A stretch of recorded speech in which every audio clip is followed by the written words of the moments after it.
हाँ तो students, last lecture में आपने देखा था बेटा कैथोड रेज की डिस्कवरी कैसे होती है, इलेक्ट्रॉन की डिस्कवरी कैसे हुई, जे थॉमसन का क्या रोल था, विलियम क्रूस का क्या रोल था, ऑयल ड्रॉप एक्सपेरिमेंट की मदद से हमने मास निकाल लिया था और इलेक्ट्रॉन की प्रॉपर डेफिनेशन आप लोगों को समझाई थी। तो हुआ क्या बेटा, एटम को देखिए, एटम को तो न्यूट्रल माना जाता है और एटम न्यूट्रल है भी। तो जब ये पता चला कि एटम में से कुछ नेगेटिव पार्ट बाहर आ रहा है in the form of cathode raise, समझ रहे ना बात को, तो इसका मतलब अंदर कुछ पॉजिटिव भी जरूर होगा क्योंकि ओवरऑल तो न्यूट्रल है। समझ के देखिए भाई, मैं ये कहता हूं कि ये एक एटम है, ये एक न्यूट्रल एटम है, लेकिन इसमें से नेगेटिव बाहर आ रहा है तो अंदर कुछ ना कुछ पॉजिटिव भी रहा होगा जो मिलके ही तो न्यूट्रलाइज हुआ होगा। तो इस बात को समझा गोल्डस्टीन ने और उन्होंने उसी डिस्चार्ज ट्यूब को बेटा एक तरीके से रीइन्वेंट किया एनोड रेज की डिस्कवरी के लिए। अब वो कैसे है वो समझिए। सेम वही सेटअप लिया उन्होंने डिस्चार्ज ट्यूब का, सेम कैथोड और एनोड, ठीक है जी, वही वैक्यूम हमारे पास। बट इस बार वो क्या समझना चाह रहे थे कि क्या कुछ ऐसी रेडिएशंस भी हैं जो एनोड की तरफ से आ रही है। ये वाला हिस्सा हमारा कैथोड होता है बेटा और ये वाला हिस्सा हमारा एनोड। तो दिस टाइम उन्होंने क्या किया, यहां पे जिंक सल्फाइड की स्क्रीन लगा दी। जिंक सल्फाइड की स्क्रीन का क्या लॉजिक होता है बेटा, ये मान लीजिए, देखिए ये कोई बोर्ड है, ठीक है, मैं इस पे ये मार्कर हिट कर रहा हूं, ये देखिए दैट इज, ये मार्कर हिट हो रहा है, कुछ ब्लैक स्पॉट्स बन रहे हैं ना बेटा। तो ऐसे ही जब रेडिएशंस जिंक सल्फाइड की स्क्रीन को हिट करती है तो वहां कुछ चमक पैदा हो जाती है जिसको हम सिंक्रोनाइजेशन कहते हैं, जिससे हमें यह पता चलता है कि कुछ टकरा रहा है या नहीं टकरा रहा है। फॉर एग्जांपल जैसे बोर्ड का हिस्सा दोबारा देखिए बिल्कुल क्लियर है, अगर ये मार्कर यहां हिट कर निशान बन रहा है तो मुझे पता चल जाएगा कुछ हिट किया है। तो हम क्या करते हैं, जिंक सल्फाइड की यहां पर एक स्क्रीन लगा देते हैं और ये देखेंगे कि क्या इस स्क्रीन पे कुछ हिट कर रहा है या नहीं कर रहा है। लेकिन इसके लिए हमें क्या करना पड़ेगा बेटा, ये जो कैथोड है ना, कैथोड इसको परफोरेटेड लेते हैं। परफोरेटेड मतलब जिसमें हल्के हल्के पोर्स हो, छिद्र हो एक तरीके से, ताकि रेडिएशन पास हो उसके। और उन्होंने क्या किया बेटा, सेम वही सेटअप दोबारा किया और रेडिएशन आई। तो उन्होंने ये देखा कि ये जो जिंक सल्फाइड की स्क्रीन है यहां पर कोई गैस स्ट्राइक कर रही है, गैस और कुछ भी अभी तक कुछ पता नहीं था, लेकिन there is something who strikes on zinc sulphide screen. अब देखिए जिंक सल्फाइड इस पर कहां है बेटा, कैथोड के बैक में। तो यहां अगर कोई चीज टकराएगी तो ऑब्वियसली वो एनोड की तरफ से आएगी, समझ पा रहे हैं। तो यहां से उनके समझ में आया कि there are few radiations which are coming from the side of anode, और उन्होंने इसे क्या नाम दिया बेटा, they called it as anode rays. Actual में जो एनोड टर्म है ना बेटा, this term is given by the scientist Rutherford in 1911। और ये जो एनोड रेज की डिस्कवरी है या इससे रिलेटेड एक्सपेरिमेंट है, ये किसने किया था, गोल्डस्टीन ने किया था। लेकिन गोल्डस्टीन ने सिर्फ यही पता लगाया था कि there are few radiations which are coming from the side of, देखिए शब्दों में फर्क है, अगर मैं कहता हूं कमिंग फ्रॉम एनोड और एक मैं कहता हूं coming from the side of anode, इन दोनों चीजों में फर्क है।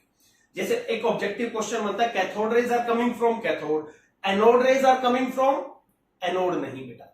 एक्चुअल में क्या होता है समझिए, देखिए जैसे मान लीजिए आपके पास यहां से कैथोड रेज जा रही, ठीक है, जब सेटअप लगेगा तो कैथोड रेज भी जाएगी, बीच में गैस के पार्टिकल्स है बेटा, ये गैस हमने डिस्चार्ज ट्यूब में डाली हुई है।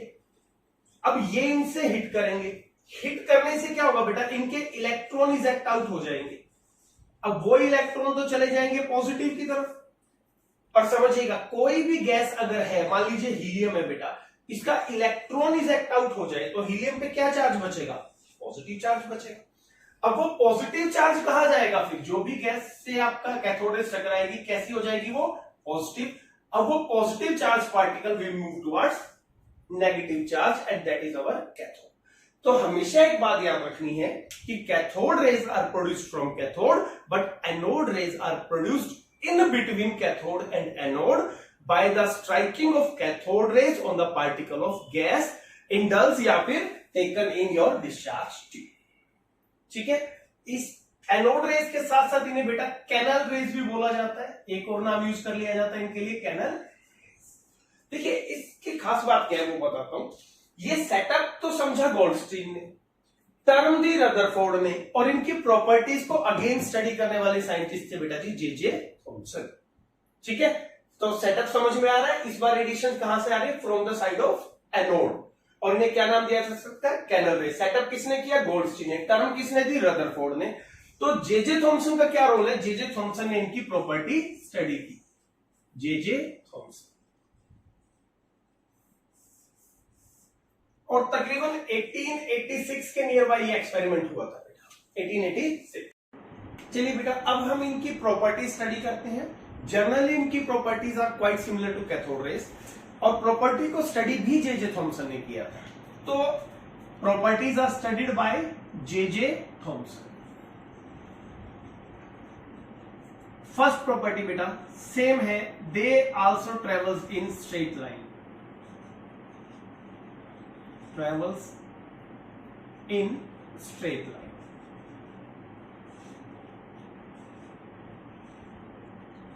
They have particle nature.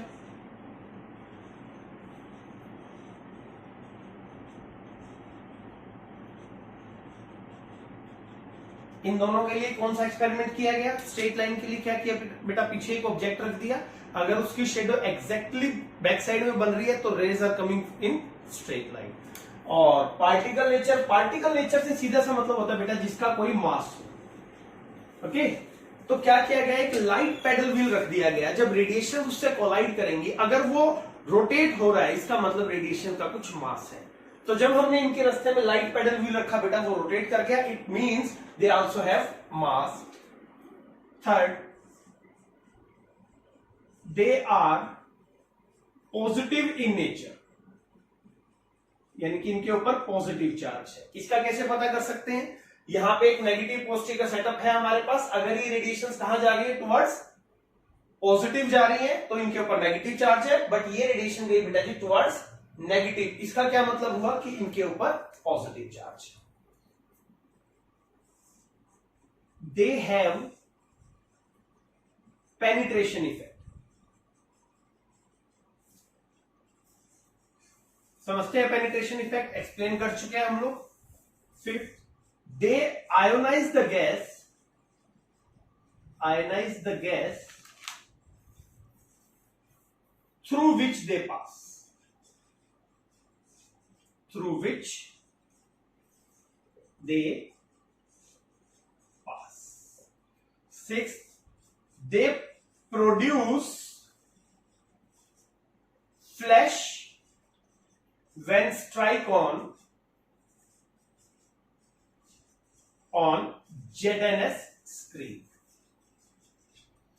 ये प्रॉपर्टी बेटा सिर्फ नेचर की वजह से डिफरेंट है, अदरवाइज इसी तरीके की प्रॉपर्टीज कैथोड में आई थी, बस वो नेगेटिव थी, ये पॉजिटिव है। समझ पा रहे हैं? तो अभी हम आगे स्टडी करते हैं बेटा इनका मास कैसे निकलता है, चार्ज कैसे निकला, और इनको डिफाइन कैसे करना है। तो इनका जो E/m रेशियो निकला बेटा, E/m रेशियो, उसका जो वैल्यू है ना हमारे पास E/m रेशियो का, that is approx plus 9.57 into 10⁴। ये हमारे पास देखिए, अगर इलेक्ट्रॉन का E/m रेशियो होगा तो वो नेगेटिव में होगा, प्रोटॉन का E/m रेशियो होगा बेटा तो वो पॉजिटिव में होगा, और जो इनका चार्ज है बेटा दैट इज प्लस 1.6 इंटू 10⁻⁻19। तो मास कैसे निकल सकता है? सेम वही, E divided by E/m, E से ही कैंसिल, तो क्या हो जाएगा हमारे पास? m हमारा आ जाएगा। तो हम क्या करेंगे, पहले रखेंगे that is E 1.6 into 10⁻⁻19 divided by बेटा प्लस 9.57 इंटू 10⁴। ये हमारे पास आ जाएगा। इसको अब जब इसको डिवाइड करेंगे तो हमारी जो वैल्यू आ रही है बेटा दैट इज 1.67 इंटू 10⁻⁻24 ग्राम्स। तो it will be the mass of proton. कुछ नहीं करना है, E डिवाइडेड बाय E/m करना है। अब जो E/m रेशियो होती है ना बेटा, charge by mass ratio, cathode में तो क्या होता था, आप गैस बदलेंगे ना अगर डिस्चार्ज ट्यूब की, तो E/m रेशियो हमेशा सेम रहेगी, कोई फर्क नहीं पड़ेगा, that is always fix. But इस केस में क्या होता है बेटा कि जो E/m रेशियो है वो चेंज हो जाती है। इसकी वजह बताता हूं। देखिए, जब भी कोई गैस है हमारे पास, मान लीजिए यहाँ पे कोई हीलियम गैस है, अब इसका जो इलेक्ट्रॉन होगा, किसी भी गैस का इलेक्ट्रॉन होगा, उसका मास, उसका नेचर तो सेम होगा, लेकिन अब जो पॉजिटिव पार्ट होगा, अगर हीलियम है तो हीलियम पॉजिटिव आएगा, अगर नियोन ले लेंगे तो वो नियोन पॉजिटिव हो जाएगा, आर्गन ले लेंगे तो आर्गन पॉजिटिव हो जाएगा। यहां क्या हो रहा है, गैस का जो पॉजिटिव पार्ट है वो तीनों केसेस में सेम नहीं है, जबकि इलेक्ट्रॉन जो निकलेंगे उनका नेचर तो सेम होगा। तो इस वजह से बेटा इनका A/M रेशियो गैस के नेचर पर डिपेंड करता है, कैथोड में वो फिक्स होता है। तो यहां से हमने क्या कैलकुलेट कर लिया बेटा जी, मास ऑफ प्रोटॉन। अगर हम इसको किलोग्राम में करें तो 1.67 इंटू 10 की पावर -27 किलोग्राम। ठीक है।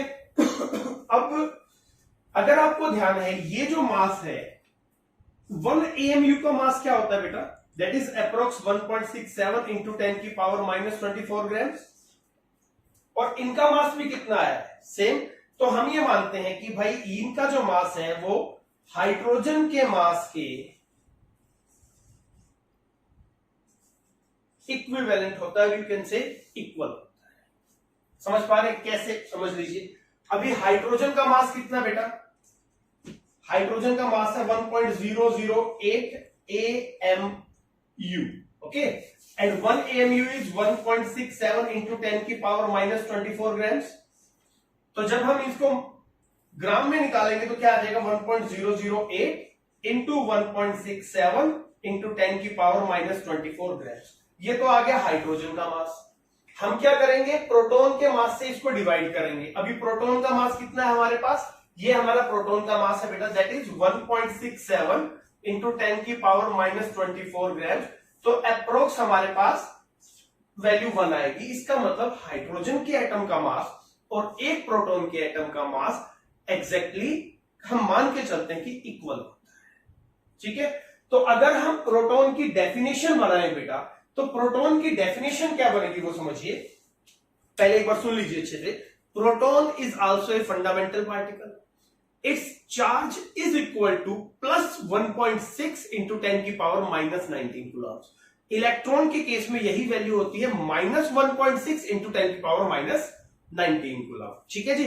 और इसका मास हाइड्रोजन के एटम के मास के बराबर होता है। तो अगर हम लोग जगह बना के लिखने की कोशिश करें बेटा, तो क्या बनेगा, proton is a fundamental particle, fundamental particle whose charge is +1.6 into 10 की power -19 coulomb, mass is 1.6 into 10 की power -24 grams, which is exactly equal to the mass of 1 hydrogen atom, 1 hydrogen atom। तो ये हमारी प्रोटॉन की definition होती है। Clear है, समझ पा रहे हैं इस बात को। तो that is known as proton is a fundamental particle whose charge is +1.6 into 10 की power -19 coulomb, mass is 1.6 into 10 की power -24, which is equal to the mass of 1 hydrogen atom. तो डिस्कवरी ऑफ प्रोटॉन के जो main point है वो एक बार दोबारा सुनिए। डिस्कवरी ऑफ प्रोटॉन का या एनोड रेस का थॉट किसके दिमाग में आया, गोल्डस्टीन के आया। एक्सपेरिमेंट कब किया, 1886 में। एंड इनको नाम क्या दिया गया, एनोड रेज या canal rays. Anode rays are never obtained from anode, they are generated in between cathode and anode, ये आपको ध्यान रखना है। term anode rays was given by Rutherford, properties of anode rays was studied by J.J. Thomson, most of the properties are same। Charge जो है proton पे बेटा वो है +1.6 इंटू 10 की पावर -19 कूलम्ब, मास है 1.67 इंटू 10 की power -24 gram, which is quite equal to the mass of hydrogen atom। तो this is the basic concept related to proton and discovery of anode. तो नेक्स्ट सेक्शन में बेटा हम लोग अब न्यूट्रॉन्स के बारे में डिस्कस करेंगे। न्यूट्रॉन्स की डिस्कवरी कैसे हुई, रिसर्च कैसे हुई, इतने आप एक बार इसको प्रॉपर वे में नोट डाउन करें।